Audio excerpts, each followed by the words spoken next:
Andai kan kita pakai ayat tadi, innallaha la yastahi ayyadriba masalam ma ba'udah. Allah itu tidak pernah malu untuk menunjukkan kekuasaannya. Cukup misalnya kita belajar tentang nyamuk. Sudah sekecil itu punya mata, matanya punya saraf, punya urat. Terus kecil apa? Begitu nyamuk sendiri punya kuman. Kalau nyamuk sendiri kecil, terus kumannya sekecil apa? Terus organ tubuhnya seberapa? Ini sudah kedahsyatan yang luar biasa yang menjadikan kita iman. Innallaha ala kulli syai'in qadir. Allah sendiri yang maha kuasa. Bismillahirrahmanirrahim. Rabbi shrah li sadri wa yassir li amri wahlul 'uqdatam min lisani yafqahu qawli. Allahumma shalli wa sallim wa barik ala sayyidina Maulana Muhammadin wa ala alihi wa sahbihi ajmain. Amma ba'du.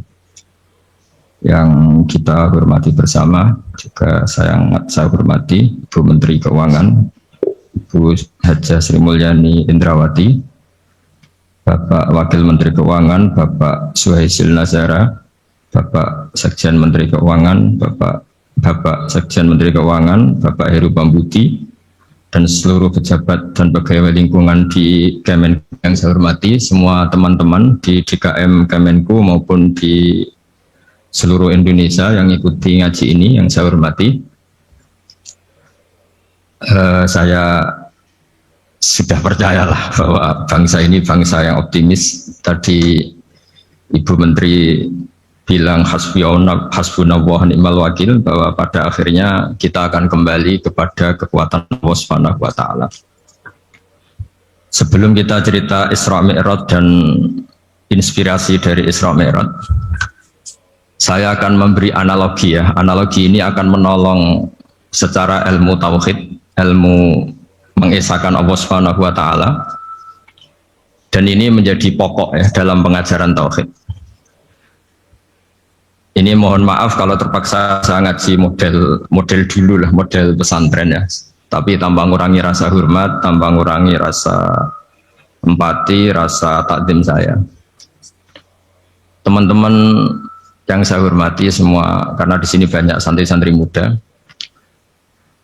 Hubungan kita dengan Allah Subhanahu wa taala yang serba kuasa, yang maha kuasa, yang serba bisa. Tadi dikatakan Bu Menteri bisa apa saja kun fayakun, kalau Allah sudah mentitahkan pasti terjadi. Itu kira-kira seperti ini. Saya ini bawa cincin dari besi mungkin, atau dari apa itu ya, besi lah atau perak. Yang jelas tidak emas ini karena saya cowok. Yang jelas tidak emas. Saya bawa kertas. Kalau Anda saya tanya, kertas ini sama cincin kuat mana? Pasti akan menjawab kuat cincin karena materinya dari besi. Jawaban itu benar, tapi harus ditambahkan secara materi itu kuat cincin ketimbang kertas. Tapi Anda salah, harusnya menjawab ya terserah Gus Wahab, karena yang megang itu Gus Wahab. Karena bisa saja saya punya rencana menghancurkan cincin ini, sementara saya punya rencana mengabadikan kertas ini. Kira-kira gitu hubungan manusia dan Allah Subhanahu wa taala. Jadi hal yang kita kira abadi karena materinya kuat, ternyata Allah punya rencana menghancurkan. Sementara yang kita kira lemah atau rentan atau apalah, ternyata Allah punya rencana mengabadikan. Di sini kemudian istilahnya orang-orang tasawuf, wa tafwidil umur ila mudabbiriha. Kita sebagai manusia menyerahkan urusan pada pengaturnya, pada yang punya. Bukan wilayah kita mengatakan cincin ini lebih kuat ketimbang atau lebih abadi ketimbang kertas. Karena saya punya rencana menghancurkan cincin, tapi ingin mengabadikan apa? Kertas.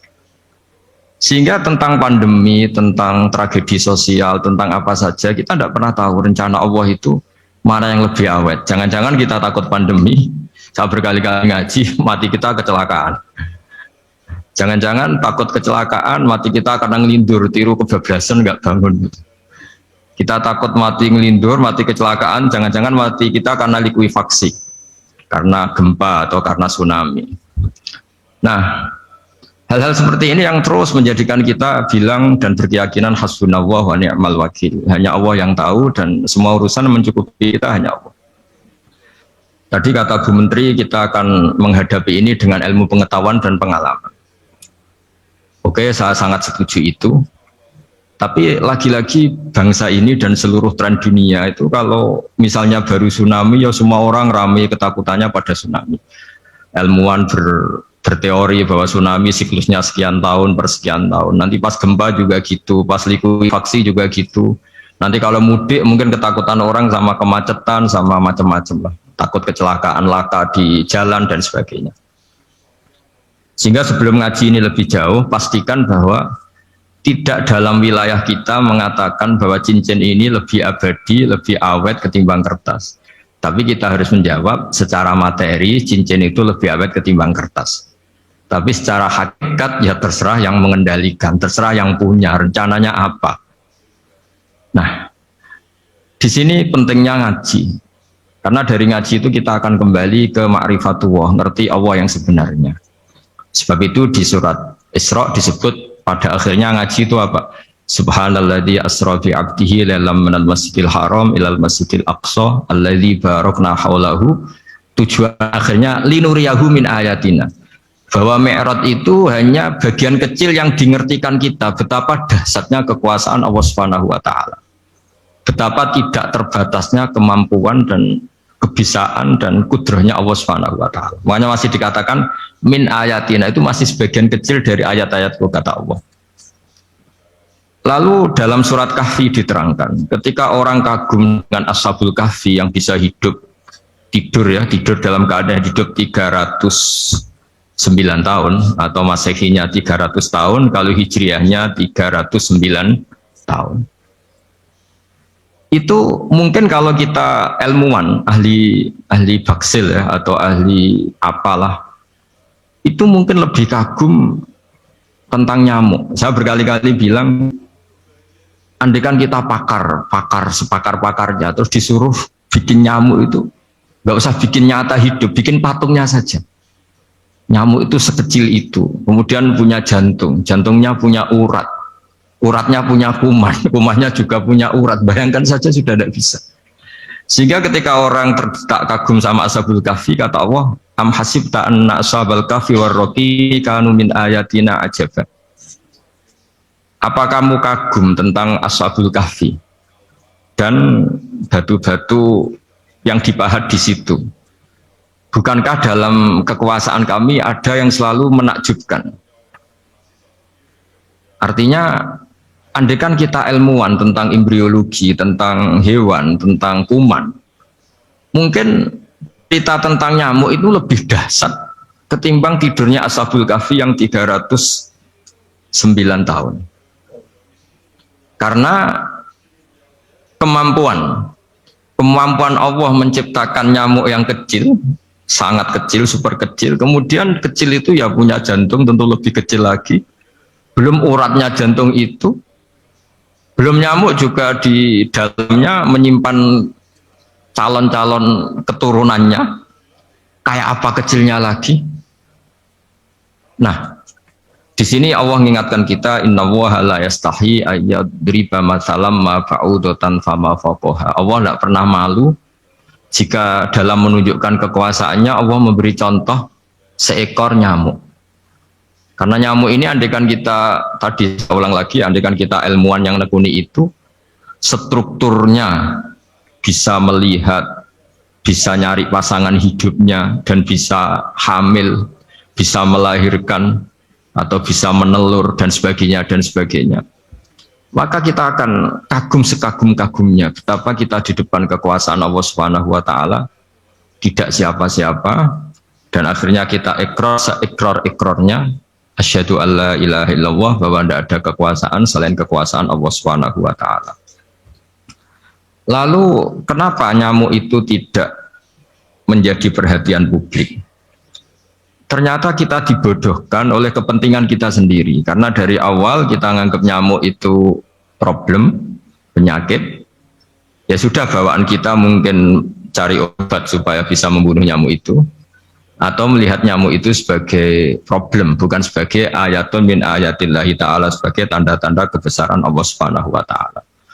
Sehingga akhirnya manusia itu butuh yang namanya mukjizat dahsyat yang mudah dilihat, mudah dirasakan. Akhirnya kita tahu dalam sejarah para nabi, Nabi Musa minta mukjizat Laut Merah dibelah sehingga bangsa Israel bisa bisa melewati kejaran Fir'aun dan sampai selamat dari kejaran Fir'aun. Nabi Soleh umatnya minta keajaiban yaitu onta keluar dari batu besar, dan Nabi Soleh menuruti, akhirnya ada onta yang keluar dari batu besar. Begitu juga nabi-nabi sebelum itu atau setelah itu selalu ada mukjizat yang memang manusia tidak mampu.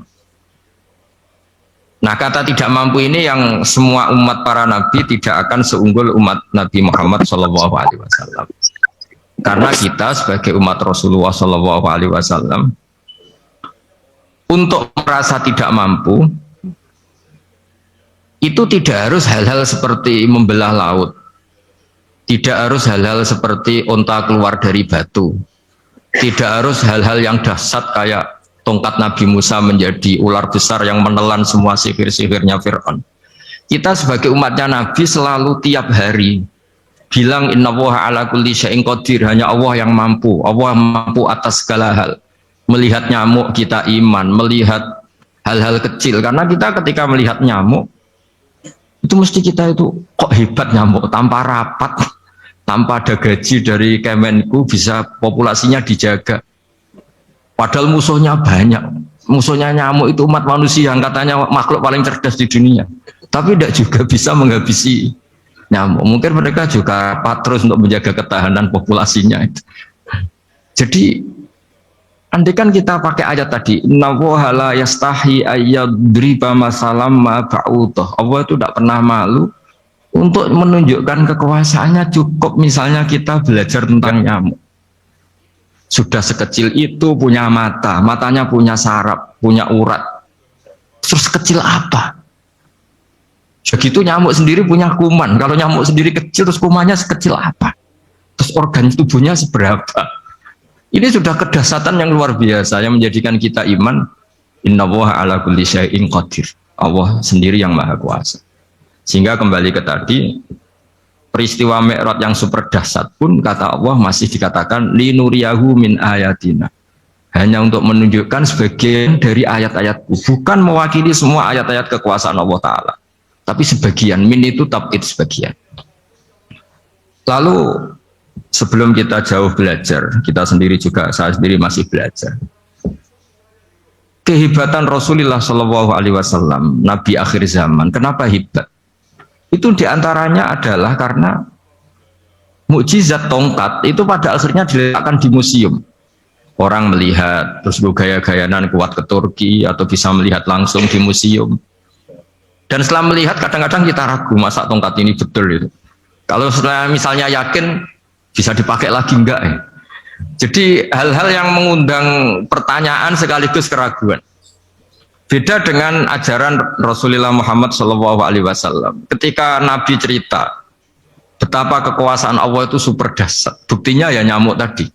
Kayak apa susahnya bikin nyamuk? Sudah kecil, punya organ tubuh tentu lebih kecil, punya urat lebih kecil lagi, punya kuman yang lebih kecil lagi, dan kuman itu juga punya organ tubuh lebih kecil lagi. Itu mbok kamu tidak usah ke Turki, kamu hidup di kampung, di pedalaman, sudah menyaksikan Anallaha ala kulli syai'in qadir, bahwa Allah itu maha kuasa. Nah, ngaji bareng ya, ngaji seperti ini. Saya termasuk kiai yang selalu berkampanye supaya orang ikrar seikrar-ikrarnya bahwa kita ini di tangan Allah Subhanahu wa Ta'ala. Saya kemarin-kemarin ngaji sama orang-orang Grab, juga barusan 3 hari yang lalu, 4 hari yang lalu ngaji sama teman-teman disabel atau difabel. Karena mereka kalau dibahasakan disabel nggak mau, tapi komunitas internasional mintanya dis pakai bahasa S, tapi kita di Indonesia pakai difabel. Akhirnya kita tahu, ternyata orang yang kita kira menderita karena fisiknya, ternyata kadang lebih bahagia. Karena Allah bisa mengalihkan pikiran untuk positif. Saya berkali-kali guyon di depan para tamu. Saya pernah punya tamu itu perempuan nggak cantik miskin lagi. Ini nyata ini, Gus doakan supaya suami saya kaya. Terus saya bilang, memangnya kalau sudah kaya ngapain itu? Ya paling tidak rumah saya diganti, mobil saya diganti. Tapi nanti akhirnya evaluasi Anda juga ingin diganti. Gitu. Karena setelah rumahnya mewah, pakai mobil mewah, pasti yang dievaluasi bukan rumah dan mobil, tapi Anda. Kok nggak pas ya wajah gini di rumah saya gitu. Kok nggak pas wajah gini di mobil mewah. Akhirnya ibu-ibu tadi sudah aku nggak jadi. Jadi mungkin barokahnya pandemi itu nanti ibu menteri itu jadi kelihatan hebat karena ada pandemi kok Indonesia bertahan itu. Tapi kalau nggak ada pandemi kan ya biasa aja, memang normal gitu. Kiai juga gitu, diuji santri yang kadang beli, umat yang nggak jelas. Itu memang ujiannya. Kalau nggak ada ujian ya nggak keren. Kayak ya biasa aja lah kita hadepin, ya kita tadi kata Bu Menteri ya kita ikhtiar dan berdoa. Lalu saya ulang lagi. Jadi logika itu bisa pakai analogi. Analoginya tadi, salah Anda kalau mengatakan cincin ini lebih kuat ketimbang kertas. Yang benar adalah secara materi ini lebih kuat ketimbang kertas. Tapi soal nanti kekuatannya sampai kapan terserah yang punya. Bisa saja saya punya rencana besok ini saya luluhkan, saya hancurkan, yang ini saya simpan. Kayak apa dulu dinosaurus itu kuatnya kayak apa? Habis. Ayam yang selemah itu sampai sekarang masih ada. Karena Allah menghendaki dinosaurus diakhiri, sementara ayam tidak. Kayak apa nyamuk itu yang musuhnya orang seluruh dunia, ditemukan apa mulai begon apa, tapi sampai sekarang bertahan. Apa kita perlu konsultasi sama nyamuk gimana ini kok bisa bertahan, resepnya apa gitu. Karena Allah menghendaki itu disisakan masih. Nah, kemudian kenapa ada peristiwa Isra Mi'raj? Saya termasuk orang yang sering menulis tentang fikih sholat, tapi nulis saya untuk diri saya sendiri tak pakai ngaji. Tidak saya bukukan, memang saya sengaja karena ribet biasanya penerbit itu, terus bicara royalti apa, kita kan mulai kecil dilatih ikhlas, jadi kalau komersial itu jadi bingung karena tidak biasa komersial, jadi kalau diajak komersial itu malah jadi bingung. Nabi ketika Mi'raj ini yang jarang dikaji, sebetulnya kalimat-kalimat dalam sholat pertama Rasulullah Muhammad SAW ketemu Allah itu Nabi maju ini Jibril sebenarnya mau ikut karena Nabi bilang, ya Jibril jangan tinggalkan saya sendiri. Terus kata malaikat Jibril, sudah makam saya sampai sini, kelas saya sampai sini aja. Enggak, kamu harus nemani saya. Ketika memaksa nemanin, beliau tidak kuat. Di beberapa riwayat jelaskan sampai beliau pingsan, sampai beliau tidak sadar. Akhirnya terus ada ayat, wa ma minna illa lahu maqamun ma'lum. Kita punya kelas tertentu yang enggak levelnya sampai sana. Akhirnya Nabi masuk wilayah itu, area itu, dan Nabi ngendikan at-tahiyatul mubarakatus sholawatut thayyibatulillah. Kira-kira maknanya semua kehormatan, semua kebaikan, semua yang bersembah suci itu milik Allah Ta'ala. Lalu Allah menjawab, assalamu alayka ayyuhan nabiyyu wa rahmatullahi wa barakatuh. Bahwa kamu Muhammad mendapat salam dari saya, mendapat semua kehormatan, semua keselamatan. Kemudian Nabi itu karena sebagai hamba yang tidak egois, tidak ingin kalau nikmat dirasakan sendiri, tidak ingin kalau sedang senang beliau sendiri yang merasakan, beliau ngendikan assalamu alayna wa ala ibadillahi sholihin. Ya Allah tolong bahwa status selamat itu tidak hanya milik saya, tapi milik siapa saja yang soleh. Soleh itu ya sesuai kelas masing-masing. Setelah itu para malaikat melihat kebaikan Nabi yang seperti ini, melihat mentalnya atau keinginannya yang luar biasa untuk baik kepada semua orang, wa ala ibadillahi sholihin. Terus malaikat saat itu rame-rame bersaksi asyhadu alla ilaha illallah wa asyhadu anna muhammadar rasulullah. Catatannya apa di sini? Bahwa ternyata kesaksian tentang syahadat itu dimulai rasa tidak egois, merasa bahwa rahmat ini harus dirasakan semua orang. Wa ma arsalnaka illa rahmatan lil alamin. Jadi rahmat ini harus dirasakan banyak orang. Kita tahu misalnya Islam melarang narkoba misalnya. Memang narkoba itu mengganggu, hampir semua kecelakaan rata-rata faktor supir itu narkoba. Begitu juga pembunuhan yang sadis, rata-rata efek dari pengaruh narkoba. Sehingga Islam keras sekali tentang narkoba. Dan alhamdulillah di Indonesia ditangani BNN yang sangat serius melawan narkoba. Nah, keputusan Islam melarang narkoba itu keputusan yang luar biasa, yang menjadi berkah bagi semua. Begitu juga keputusan Islam tentang melarang zina, melarang perbudakan, melarang penipuan. Dan Islam mendukung misalnya gerakan nikah, gerakan adil, gerakan keseimbangan dan kemanusiaan. Sehingga agama ini akan dinikmati siapa saja karena ajarannya. Lalu agama ini bisa nikmat, itu solusinya gampang menurut Rasulullah, yaitu sholat. Nabi itu kalau pusing menghadapi banyak hal, itu mesti keluar masuk, terus tanya sama istrinya, kapan waktunya sholat? Kapan Bilal datang? Dulu kalau mau waktu sholat, Bilal datang, ngetok pintu Nabi, ya Rasulullah sekarang waktunya sholat. Itu Nabi membahasakan sholat itu unik, ini tentang Mi'raj ya, karena hasilnya ya sholat tadi. Arifna ya Bilal. Arifna itu tolonglah bikin nyaman saya dengan sholat. Sebelum kita belajar sholat secara serius, gampang. Kalau kita misalnya menteri atau kita ajudan atau kita apa, kayak apa asiknya kita kalau ngomong-ngomong sama presiden, bercengkrama dengan presiden atau dengan menteri atau dengan kiai, dengan atasan. Sholat itu media di mana kita asik dengan Allah Ta'ala. Kalau kita bisa asik dengan atasan yang manusia, apalagi ini asik dengan Allah Subhanahu wa ta'ala. Sehingga kita harus malu kalau sholat tidak asik. Kita ketemu orang yang kita hormati saja asik, masa ini ketemu Allah Ta'ala tidak asik. Sehingga dulu, bawaannya orang dulu itu kalau sholat, untuk tidak cepat itu harus diperintah. Dulu para nabi, para sahabat kalau sholat itu lama-lama. Sehingga sampai nabi yang turun tangan, wahai para sahabatku, kalau kamu jadi imam jangan lama-lama. Karena dulu semua orang itu penikmat sholat. Sehingga untuk tidak lama itu nunggu diperintah. Kalau kamu jadi imam jangan lama-lama, kasihan makmumnya itu. Nah sekarang alhamdulillah tanpa dilarang sudah cepat semua. Ini sudah ada kemajuan, ini sudah maju sekali ini, nggak usah dilarang sudah cepat. Dulu itu saking asiknya orang sholat, untuk supaya agak cepat itu harus ada perintah dari Nabi. Kalau kamu jadi imam jangan lama-lama. Nah kita kalau sedang pas baiklah, pas waras lah kira-kira gitu. Kalau bahasa orang Pantura, saya ini orang Pantura, jadi kalau ngomong lebih keras, lebih vulgar. Normalnya orang sholat itu tidak bisa ngakhiri. Normalnya, saya ulang lagi, normalnya orang sholat itu tidak bisa ngakhiri karena ketemu zat yang kita cintai. Kita kalau ketemu orang yang kita hormati, yang kita cintai itu nggak bisa ngakhiri. Misalnya mungkin anak muda, contohnya ketemu pacar tidak bisa ngakhiri. Kita kangen sama temen, jagung tidak bisa ngakhiri karena asik. Nah ini ketemu Allah yang dipuja-puja, dipuji-puji, kemudian cepat ingin ngakhiri. Jadi ini kita agak aneh. Makanya orang sholat itu tidak bisa ngakhiri, dan itu normal. Sehingga dulu ketika Sayyidina Umar itu ditikam sama satu benda yang kayak pancing itu. Panah itu kan kayak pancing ya, jadi kalau masuk cepat tapi nariknya susah karena ada grendelnya. Itu tiap ditarik sakit, Dan beliau bilang, nanti setelah saya sholat tarik. Beliau sholat, nyaman, ditarik itu nggak gerak sama sekali karena dia sudah istighraq billah, sudah nyaman dengan Allah, sehingga ditarik itu nggak kerasa. Dulu di daerah sini masih keluarga kita semua.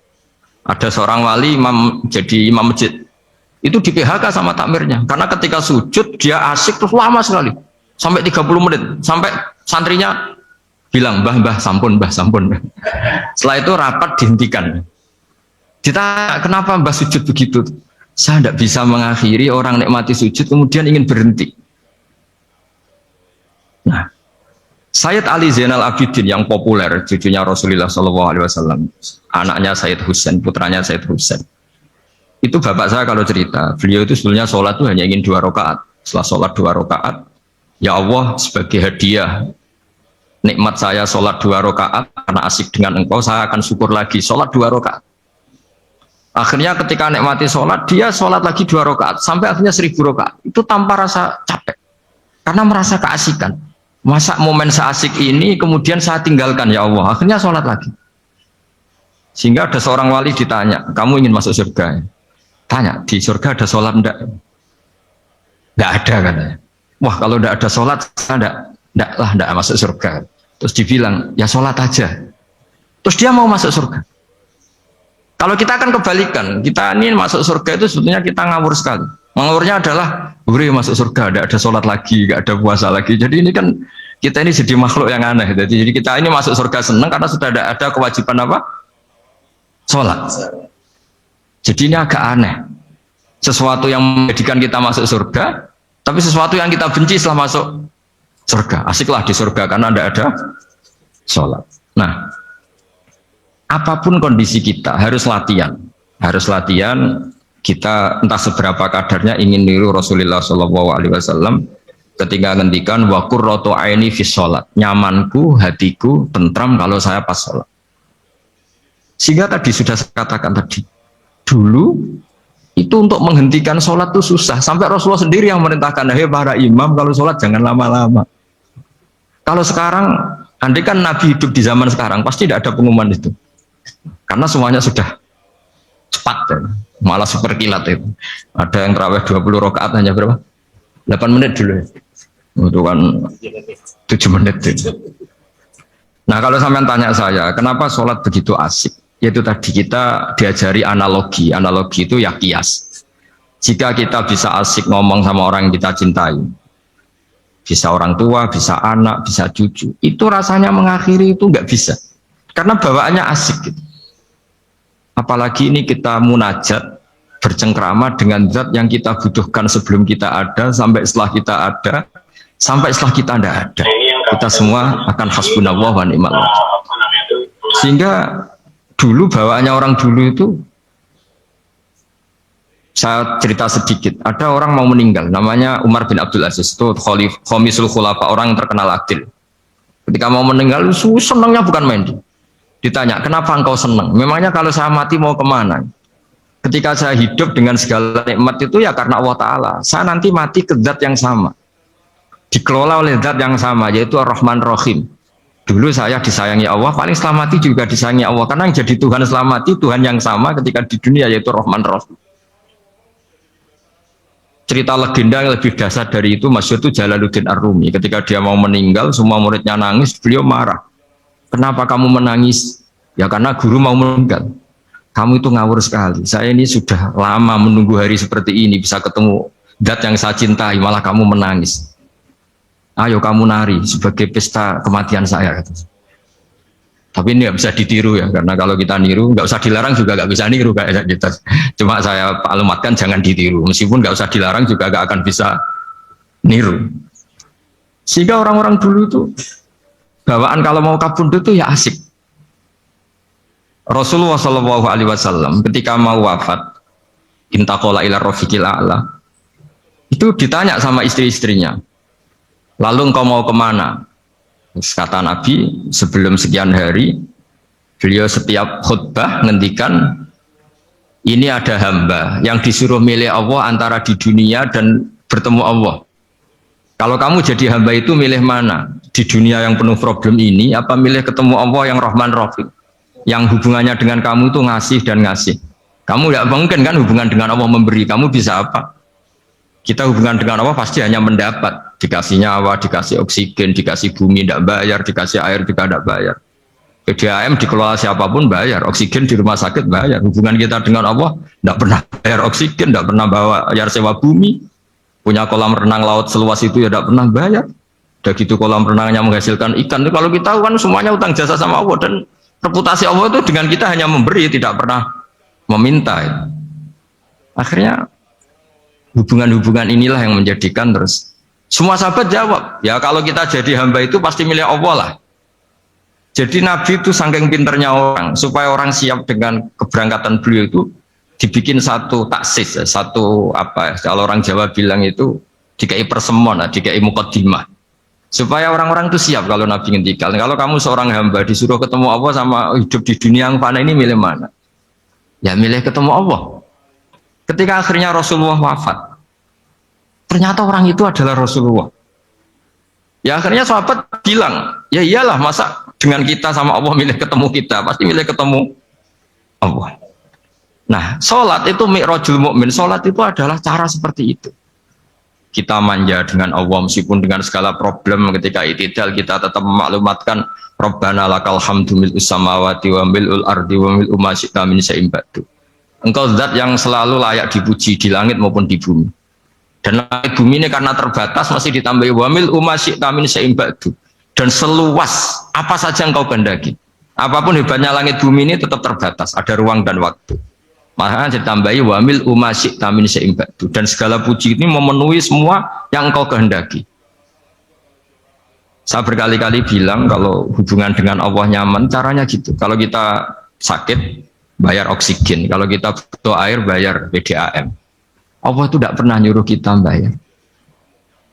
Apa saja hubungan dengan Allah. Nah, sholat itu maklumat bahwa kita apapun problemnya, alhamdulillah rabbil alamin. Kita maklumatkan terus bahwa kita bersyukur.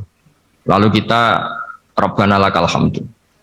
Makanya saya sering kalau disuruh Gus doain supaya pandemi cepat berlalu. Saya ini kan kalau kiai ya. Kiai itu apa ya? Saya pernah di Jogja pas gempa. Ya orang-orang ya susah. Saya ini caranya susah saja sampai tidak tahu karena bukan karena sombong ya, karena ya mau apa gitu. Memang nggak bisa apa-apa kan kita manusia. Jadi saya mohon sholat ini jadi media yang luar biasa. Jadi di antara makalah Imam Syafi'i paling terkenal itu fasihan idama kana fi dzikri rabbih wa fi ma siwahu kana fin nasi ajama. Orang baik itu orang yang fasih. Fasih itu lantang dan cerdas dan vulgar dan nyaman ketika ngomong tentang Allah. Salat itu semua hubungan kita ngomong dengan Allah. Misalnya kabira walhamdulillah katsira. Hanya Engkau yang maha besar ya Allah. Orang yang katanya terkuat di dunia karena presiden superpower misalnya. Nyatanya waya mati ya mati. Kalau nggak makan lemes. Jadi orang kita sadar. Yang katanya orang terkuat, paling hebat, kalau nggak makan lemes. Artinya ternyata hanya sekuat itu. Dia bisa instruksi seluruh dunia misalnya untuk apa ya. Tapi coba apa dia kuat nggak makan 2 hari. Makanya hikmah puasa itu orang tahu. Ternyata makhluk yang paling mulia itu manusia. Kalau nggak makan nasi 1 piring itu ya mati. Berarti hidup nasi sama manusia. Nanti kalau nasi bilang saya tidak butuh kamu, tapi kamu butuh saya, itu habis kita sudah. Makanya ketika ada orang yang mempertuhankan manusia, itu Allah cara menafikan itu hanya bilang kana yakulani to'am. Yang kamu tuhankan itu makan. Hanya makan itu kalau dia tidak makan lemes. Jadi kiai itu atau manusia-manusia yang dekat Allah ala-billah itu ketika mengatakan kabira walhamdulillah katsira subhanahu wa bukrata wa asila itu kelihatan. Makanya Quran kalau mencibir kita, falola in kuntum ghaira madidin tarji'unaha in kuntum shadiqin. Kalau kamu merasa dijaya, mbok jangan mati, mbok jangan tua. Sudahlah hidup terus. Dijaya kok mati gak keren. Orang top kok mati itu gak keren. Jadi apa cara gojlek itu ya sudahlah. Kalau kamu hebat jangan mati gitu. Nah, sholat tuh mengingatkan itu terus. Sampai kita bilang inna sholati wa nusuki wa mahyaya wa mamati lillahi rabbil alamin. Gusti, saat ini saya ikrarkan hidupku, matiku semuanya terserah Engkau. Nah, lagi-lagi tadi ketika kita bilang cincin ini lebih kuat ketimbang kertas, Anda salah. Karena itu hanya secara materi. Kuat tidaknya terserah yang mengendalikan. Karena saya punya rencana menghancurkan cincin ini, besok mau saya lebur, sementara saya mau mengabadikan kertas ini. Nah, disinilah terus kita diajari misalnya di surat Yasin yang populer, Allah itu siapa? Allah itu subhanalladzi biyadihi malakutu kulli syai', yang mengendalikan semua sesuatu. Makanya sholat itu menjadi penting. Saya sendiri termasuk orang yang jarang imam ya, saya selalu jadi makmum. Jadi andekan Mas Zakaria di sini saya juga makmum. Cuma keren saya kayaknya meskipun saya makmum. Karena saya kalau makmum itu bisa ingat Allah terus. Kalau imam itu enggak jaga image. Karena malu kan. Misalnya di masjid kementerian terus sholatnya kok cepet nanti dikira enggak ustadz betulan itu. Kalau ulama ternyata banyak urusan jadi banyak berpikir gitu. Tapi alhamdulillah ini barokahnya ngaji terus apa ya? Ya hasilnya mi'raj itu ya sholat itu. Sholat ini spesial karena tadi saya bayangkan itu di surga gak ada sholat itu ya terus wopo itu gak asik. Itu kalau Imam Ghazali itu membarter kita itu begini. Kalau kamu bangga di kasrotin nisa pasangan kamu banyak, itu ayat lebih kuat ketimbang Anda karena 1 hari 1 jam bisa berapa kali. Kalau Anda bangga bisa makan itu kerbau itu makannya lebih banyak. Nah, kalau Anda bangga atas pengaruh itu tawon itu, ratu tawon itu pengaruhnya lebih besar ketimbang Anda. Dia diam di rumah tapi anak buahnya loyalnya kayak gitu. Artinya kalau manusia bangga itu apa? Ya dengan sholat tadi ini karena satu ibadah yang enggak tertandingi oleh makhluk yang lain. Apalagi dalam sholat itu ada semua gerakan yang mewakili semua ibadahnya malaikat. Malaikat itu ada yang ibadahnya berdiri terus, ada yang rukuk terus, ada yang sujud terus. Dan sholat itu mewakili semua itu. Juga mewakili sosial, karena setelah sholat kita bilang Assalamualaikum warahmatullahi, bahwa keselamatan ada di kanan dan kiri. Nah, oke ya, itu sakralnya Mi'raj. Tapi di balik Mi'raj itu ada hal-hal yang manusiawi. Dan ini yang terjadi di dunia. Ketika Rasulullah melangkai makamnya Nabi Musa, makam itu status ranking kalau dalam bahasa Indonesia itu. Kalau bahasa Indonesia itu ribet, makam itu kuburan. Makanya orang Indonesia sering tanya saya, Gus, makamnya Nabi Ibrahim kok batu? Makam yang dekat Ka'bah itu bukan makam dengan makna kuburan, itu tempat yang dipakai Nabi Ibrahim membangun apa? Ka'bah. Cara Jawa pancatan itu. Nabi Musa itu gak terima, komplain sama Allah. Ya Allah, ini lebih junior ketimbang saya. Kenapa makamnya melangkai saya? Ini tidak fair. Jadi di mana-mana manusia itu kalau disalib junior itu ya tidak terima. Ya ada manusianya. Terus ditanya sama malaikat Jibril, kenapa kamu gak terima? Ini orang Israel, kadung ngira saya ini nabi paling top. Ini kalau sampai konangan saya kalah sama Muhammad tuh malu saya kata. Jadi artinya ya ada sisi manusia. Itu ada kitabnya. Terus ya tapi memang Nabi Muhammad lebih top ketimbang kamu. Memang dia Nabi pilihan, Sayyidul Awalin wal Akhirin. Oke, kalau saya kalah dengan dia gak apa-apa. Tapi umatnya jangan ya. Maksudnya umatnya bangsa Israel harus lebih top ketimbang kita. Makanya orang Israel sampai sekarang begitu itu ya memang ada sanatnya. Gak mau kalah. Karena usulnya Nabi Musa memang gak boleh kalah.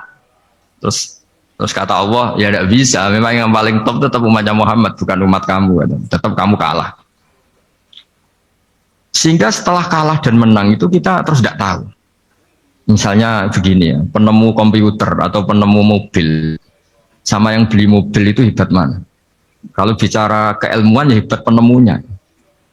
Tapi kalau bicara kapitalistik, udah bikinkan mobil yang mewah gini-gini, nanti tanggal ini jadi ya. Hebat mana yang nyuruh sama yang disuruh? Kalau logikanya pakai gitu. Hebat mana yang nyuruh sama yang disuruh? Artinya kamu milih jadi mana? Penemu mobil, hebat kan? Tapi terus sama orang kaya diminta, bikinkan ini, speknya seperti ini, selesai gini. Hebat mana? Nyuruh sama disuruh? Menyuruh. Tapi yang nyuruh tidak bisa bikin mobil, yang disuruh bisa. Pinter mana? Pinter yang disuruh. Tapi pertanyaannya, wong bisa nyuruh ngapain bikin sendiri? Pinter mana? Ini mohon maaf karena di sini banyak orang nggak jelas-jelas juga. Artinya terus subjektivitas manusia ini tetap ada gitu. Kalau bisa beli ngapain bikin gitu. Tapi kalau bisa bikin ngapain beli. Nah mungkin perdebatan di kementerian atau di yayasan atau di kampung-kampung atau di apa mesti begitu. Dan itu di Mi'raj juga digambarkan bahwa antar nabi ini ya ada kompetisi, wa fi dzalika falyatanafasil mutanafisun. Tapi bedanya nabi dengan kita itu satu. Nabi itu kalau keliru dengan tanda petik, nabi itu kalau keliru itu jadi berkah. Itu bedanya kita. Kalau kita keliru kan keliru betul. Kalau nabi itu tidak kelirunya itu jadi berkah. Ini saya punya dua contoh kalau boleh dibahasakan ya, kekeliruan nabi atau dengan tanda kutip kekeliruan nabi. Tapi saya ulang lagi dengan tanda kutip. Nabi Musa itu ketika Nabi Muhammad ditanya, kenapa kamu dipanggil jauh-jauh? Disuruh sholat 50 rakaat. Nabi Ibrahim nggak komplain, karena beliau Nabi yang baik. Semua Nabi nggak komplain, kecuali Nabi Musa. Kata Nabi Musa, jangan Muhammad, kebanyakan itu. Bilang ke Allah supaya di diskon. Ya, Nabi kembali, sama Allah, ya sudah tak kurangi 5. Turun lagi, masih berapa? 45. Masih kurang. Itu sampai 9 kali, akhirnya terkurangi berapa? 45 rakaat. Itu Nabi Musa masih bilang, udah minta lagi keringanan. Itu kalau diruti nggak jadi sholat kan? Kalau satu lagi kan masih terus hilang itu kewajiban sholat. Nah, Nabi Musa sebetulnya itu bukan karena kasihan kita, bukan dia nggak empati dengan kita. Beliau nggak empati sama kita, tapi gara-gara Muhammad, umatku yang lebih kuat, lebih ganteng aja nggak mampu melakukan sholat 50 rakaat, apalagi umatmu. Dia memang orang Israel kan ganteng-ganteng, kuat-kuat, jadi dia pede. Umatku yang lebih keren, lebih ganteng saja gak kuat, apalagi umatmu. Jadi sebetulnya dia minta keringanan itu karena Corong Jawa ngeprekno kita, menyepelekan kita bahwa makanya saya ingin memberitahu Nabi Musa kalau ada umatnya Rasulullah yang namanya Sayyid Ali Zainal Abidin yang satu hari sholat 1000 rakaat.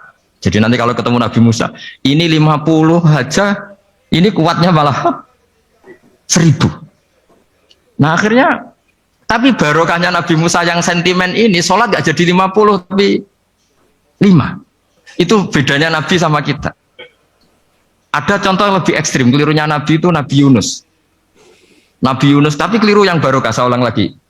Nabi Yunus itu memaklumatkan ke masyarakatnya, nanti itu kalau kamu tidak nurut sama saya ada adab. Anggap saja adab itu hari Kamis. Besok hari apa ya? Besok hari Kamis ya? Besok hari apa? Lupa hari ya. Rebu apa Kamis? Besok. Lupa hari ya. Kata Nabi Yunus, 3 hari lagi akan ada adab. Tapi kurang 2 hari, kurang sehari umatnya masih dalam kemungkaran, dalam kemaksiatan, masih hura-hura. Akhirnya Nabi Yunus bilang, sudah ini tinggal sehari itu mampu ada adab. Tapi mereka tetap hura-hura. Akhirnya Nabi Yunus itu, coro Jawa itu minggat. Memang bahasa Arabnya abako. Abako itu pergi yang tidak pamit. Itu kalau kamu cari di kamus, abako itu maknanya itu minggat, pergi yang tidak pamit. Sama Allah dibahasakan abako. Oh, wong ra bener kabeh, udahlah tak tinggalkan. Setelah ditinggalkan, Nabi Musa disalahkan sama Allah. Kamu itu Nabi tidak diperintah hijrah kok. Hijrah, syaratnya Nabi kan mengambil keputusan apa saja berdasar wahyu. Tapi tanpa ada perintah wahyu, dia tetap keluar dari kampungnya itu. Keluar sama Allah disalahkan, wong Nabi kok minggat. Akhirnya ketika dia di kapal, di perahu itu, dulu itu ada mitos, kalau ada perahu mau tenggelam pasti ada yang minggat, diundi. Sampai 3 kali yang keluar dia, akhirnya tahu diri nyemplung ya. Nyemplung terus ditelan ikan nun. Pokoknya ikan besar lah. Diberi sanksi sama Allah karena dia nabi kok melanggar, diberi sanksi ditelan ikan nun. Telan ikan nun karena beliau seorang nabi, perutnya ikan itu jadi masjid, dia baca tasbih terus. Tapi barokahnya dia minggat tadi asbako. Akhirnya 1 hari itu mau ada azab besar itu orang-orang nginceng rumahnya dia. Diinceng. Kalau betul ada adab, pasti orang ini lari. Masa ada adab dia di sini? Diinceng ternyata gak ada. Wah berarti bener ini ada adab. Buktinya dia gak ada. jadi unik. Akhirnya dicinceng gak ada terus dia, wah berarti ada adab betul. Hari itu masyarakatnya tobat semua karena, oh ini ada adab betul. Buktinya Nabi Yunus sudah lari, berarti dia ada ingin kena adab. Padahal dia lari itu karena mangkel punya umat yang gak nurut tadi. Wah sudah. Setelah sekian hari dia cari-cari kabar. Umatku itu kena azab enggak? Ternyata berita yang masuk dulu udah ada medsos, udah ada WA. Dulu itu enggak ada itu. Dengar kabar kalau umatnya tuh enggak kena azab karena 1 hari sebelum ada azab tobat semua. Terus dia enggak berani pulang. Karena ada hukum sosial di sana, kalau ada orang bohong hukumnya dibunuh. Berarti terus beliau berpikir, saya tidak bohong katanya ada azab kok. Masyarakat saya baik-baik saja. Akhirnya setiap ketemu kaumnya dia lari karena takut dibunuh. Ternyata kaumnya sudah iman semua, mau ngejar dia dijadikan imam. Akhirnya, oh iya ya. Jadi itu bedanya Nabi sama ndak. Jadi Nabi itu kalau kelirunya itu barokah. Makanya kita tidak usah ikut keliru, karena keliru kita ini pasti tidak barokah. Itu musibah itu. Jadi dulu ceritanya Anteng juga gitu. Yang namanya istri 2 itu kan cemburu. Pertama Nabi Ibrahim punya istri namanya Sarah. Terus lama-lama karena belum punya anak, terus sama Sarah sendiri yang nyuruh supaya nikahi Hajar. Setelah punya anak cemburu. Kata Sarah, pokoknya saya nggak terima kalau kamu nggak ngelukai Hajar. Mulai dulu lelaki itu sudah pinter ngotak-ngatik. Kalau dilukai pipinya nanti tidak cantik. Apa ya? Yang penting lukai tapi tetap cantik. Terus ada anting itu. Anting itu dulu ceritanya itu dilukai tapi tambah cantik. Nabi Ibrahim akhirnya melukai. Seneng Sarah karena sudah dilukai. Ternyata barokahnya dilukai itu jadi anting yang mempercantik perempuan. Padahal melukai istri itu kan tidak boleh. Tapi ini Nabi, ada saja cara yang dipilihkan Allah untuk ya tadi keliru saja barokah. Itu bedanya Nabi sama kita. Makanya disebut mimbabi hasanatil abrar sayyatul muqarrabin. Jadi Nabi sama seperti Nabi Adam. Nabi Adam itu dilarang Allah nggak boleh makan khuldi. Akhirnya makan terus harus hidup di dunia terus jadi dunia seperti ini. Tapi itu menjadikan harapan seluruh dunia bahwa Allah itu maha baik. Ketika ada yang diberi sanksi, tetap diminta tobat dan dianjurkan tobat. Dan Allah berjanji setiap yang tobat pasti diterima. Sehingga terus kita sampai sekarang nggak pernah putus asa karena sudah diberi contoh bahwa bapak kita yang pernah salah dijanjikan tobat dan Allah pasti menerima tobat itu. Jadi ini bedanya kita dengan Nabi. Jadi semoga lewat pengajian ini atau ngaji bareng ini kita tahu kalau kita ahli astronomi atau ahli meteorik mungkin takut kita kejatuhan meteor. Kalau ahli gempa mungkin takut lempengan kita gini terus gempa. Kalau ahli tsunami takutnya tsunami. Kalau ahli sosial takut chaos. Mungkin yang ahli perbankan takut ras. Jadi kalau nuruti takut ya takut lah. Tapi cobalah kita iman lagi. Tadi kata Bu Menteri sudahlah punya hasbunallah wa ni'mal wakil, ya sudah, Indonesia pasti akan baik-baik saja dan kita akan selalu berharap dengan kecerdasan, dengan ikhtiar, tapi kita akan selalu berdoa kepada Allah Subhanahu wa taala. Saya kira demikian dan mohon maaf, monggo berdoa bareng-bareng. Al-Fatihah. Bismillahirrahmanirrahim. Ar-Rahmanir-Rahim. Maliki yaumiddin.